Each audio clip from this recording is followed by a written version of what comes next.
Welcome to all of you. मैं अर्चना आर्यानी, शिक्षिका, Mahendra high school सह इंटर कॉलेज जीरादेई सिवान से।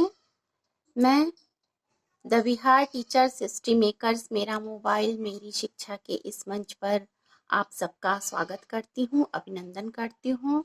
मैंने इस मंच से जुड़कर क्लास 10th के बायोलॉजी का क्लास लिया था, जिसके अंतर्गत मैंने अपना सिलेबस पूरा कर लिया है। लेकिन शिक्षा में कभी कुछ पूर्ण नहीं होता, कभी कुछ अंत नहीं होता। इसीलिए मैंने उसी अपूर्णता को आगे बढ़ाते हुए फिर से अपनी क्लास की शुरुआत की है।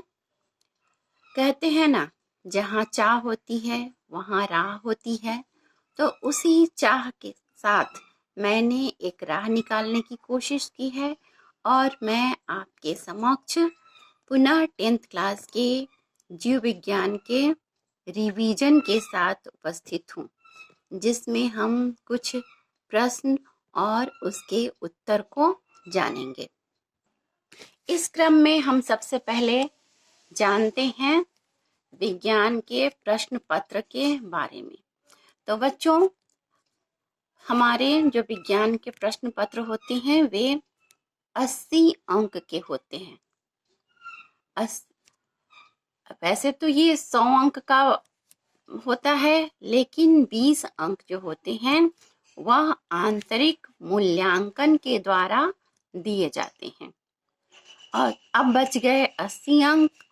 तो उन 80 अंकों की परीक्षा होती है, जिसमें 40 अंक जो होते हैं वह MCQ मल्टीपल चॉइस क्वेश्चंस अर्थात बहुविकल्पीय प्रश्न होते हैं, जिनका उत्तर हमें OMR शीट पर देना होता है। अब ये OMR शीट क्या है, इसके बारे में जान लें। OMR का फुल फॉर्म होता है ऑप्टिकल मार्क रीडर।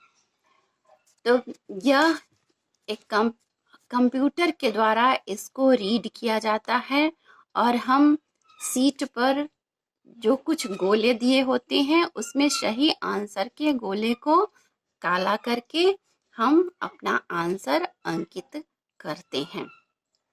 तो 40 अंकों की परीक्षा जो होती है, 80 में से 40 अंकों की परीक्षा जो होती है वह बहुविकल्पीय प्रश्नों की होती है और जिनका उत्तर हमें OMR शीट अर्थात ऑप्टिकल मार्क रीडर शीट पर देनी होती है।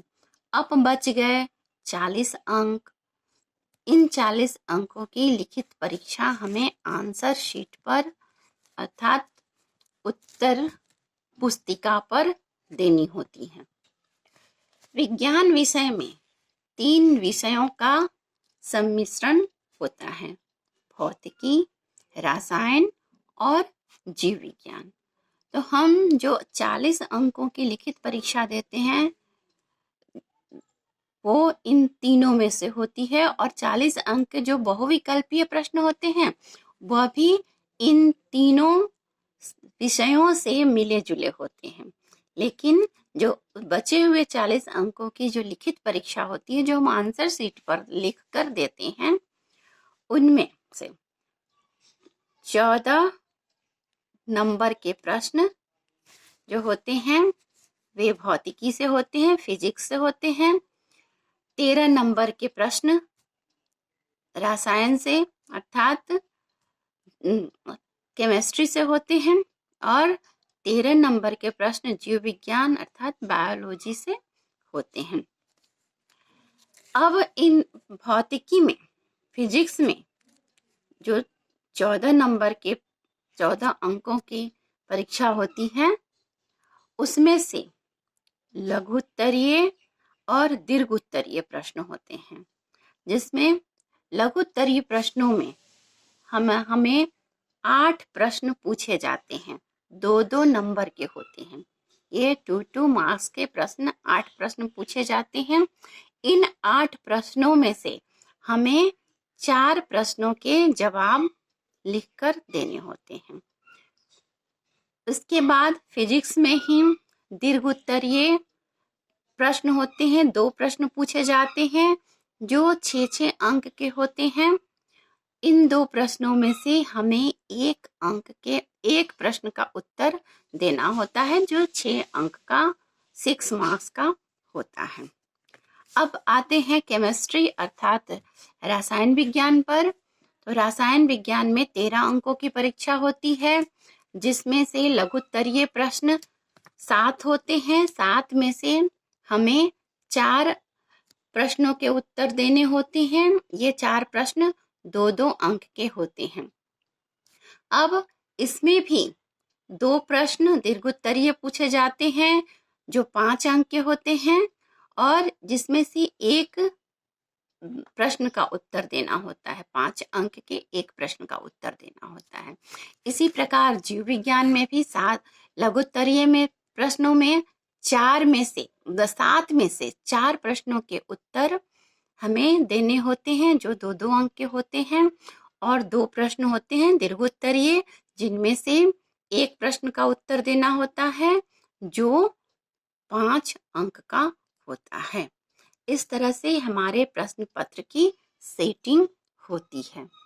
तो आज के लिए बस इतना ही। फिर मिलते हैं अगले वीडियो में जिसमें हम जीव विज्ञान की फर्स्ट लेसन से फिर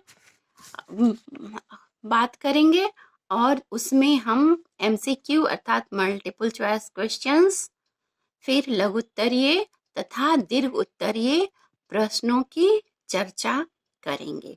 तब तक के लिए धन्यवाद।